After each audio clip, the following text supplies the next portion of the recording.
வணக்கம் மக்களே, வணக்கம். சற்று முன் கிடைத்திருக்கக்கூடிய ஒரு முக்கியமான தகவல் ஒன்றை பார்க்க போகிறோம் மக்களே.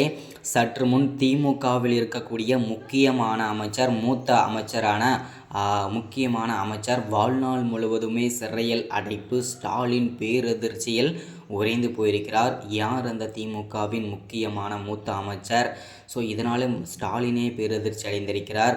அது மட்டும் அல்லாமல் இன்னும் பல முக்கிய தகவலும் இந்த ஒரு வீடியோவில், இந்த ஒரு காணொலியில் நம்ம பார்க்க போகிறோம் மக்களே. அதற்கு முன்பாக நமது சேனலுக்கு நீங்கள் புதிய பார்வையாளராக இருந்தீர்கள் என்றால் மறக்காமல் நமது அரசியல் நியூஸ் சேனலை சப்ஸ்கிரைப் பண்ண மட்டும் மறந்துடாதீங்க. அது ரொம்ப இம்பார்ட்டன்ட்.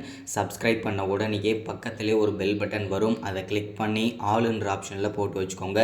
தொடர்ந்து நம்ம வீடியோ போட்டோம்னா உங்களுக்கு நோட்டிஃபிகேஷன் வந்துடும். அதை பார்த்து தெரிஞ்சுக்கலாம்.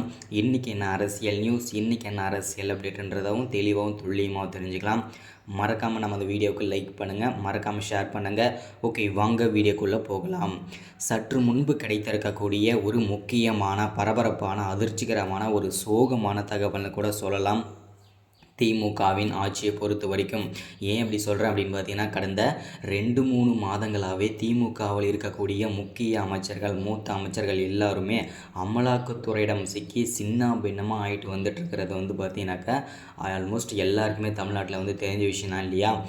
அந்த வரிசையில் பார்த்திங்கன்னா, சற்று முன்பு திமுகவின் முக்கியமான அமைச்சர், மூத்த அமைச்சரான செந்தில் பாலாஜி தலைவர் பார்த்திங்கன்னா கடந்த 8 மாதங்களுக்கு மேலே பார்த்திங்கனாக்கா அவர் பல குற்ற வழக்குகளில் கைது செய்யப்பட்டவர் தான் செந்தில் பாலாஜி அவர்கள். அமலாக்கத்துறையினால் கைது செய்யப்பட்டார் 8 மாதங்களுக்கு முன்பு.